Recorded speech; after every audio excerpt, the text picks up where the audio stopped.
This is your host, Sandy Kastel. Welcome to Women in Music and Arts, empowering artists of all ages through education and mentorship.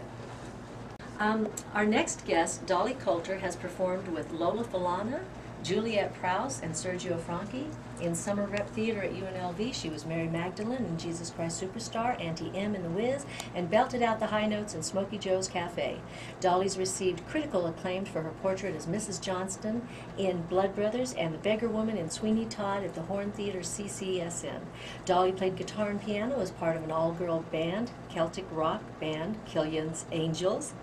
An accomplished composer, Dolly co-wrote and directed Backup, the legendary musical with Bert Anderson at the Winchester Theater in association with the Performing Arts Society.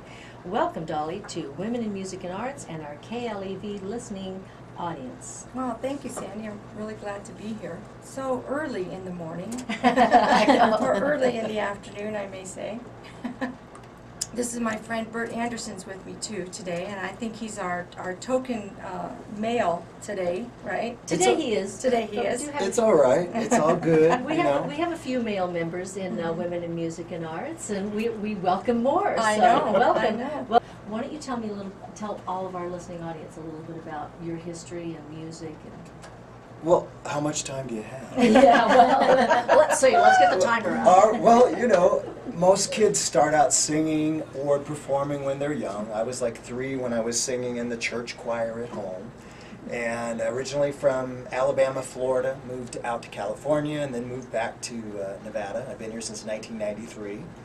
I've been in the union, you know, the Actors Equity Association, and done a lot of plays. I was in a band for a while. I mean, pretty much wherever, you know, the job goes, that's where you go. I've been a dancing pickle. So. Yeah, I think that was the highlight. That of your career as the dancing I've never met a dancing pickle. Well, I know. I bet you were adorable. It's a gift. It's a He's gift. the best in his row. So, yeah. Well, I know, just like the list that I read for Dolly, that the list that you would have would be a lot longer if we were to go on. Like you said, we could go on for Absolutely. days. Because both of you have been in the industry a long time. What I wanted to find out is, how did each of you get started in show business? What was that defining moment that you said, this is what I want to do with my life? Wow. I don't think I ever had anything but this.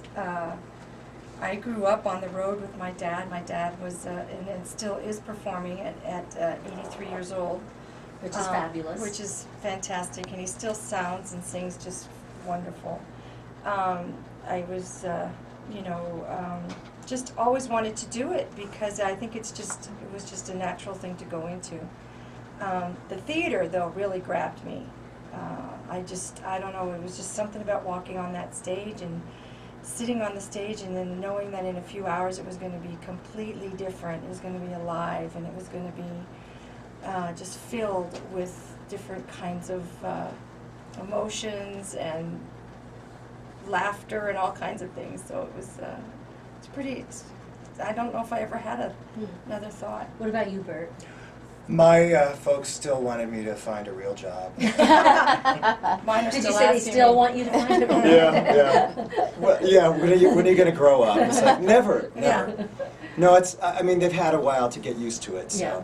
I did plays and stuff when I was younger. I was like, I think 15 or 16 when I did my first actual show with, you know, somebody that was a nice name. In San Bernardino in California, they had San Bernardino Civic Light Opera, and they would bring in like stars like Jane Powell or Eve Arden. They would get these people to come in and do these shows, and they would hire the locals from the community to fill in the chorus, and so I just started doing it that way, and I was hooked after that. So That's great. Dolly and Bert, who inspired you when you wanted to create these children's shows?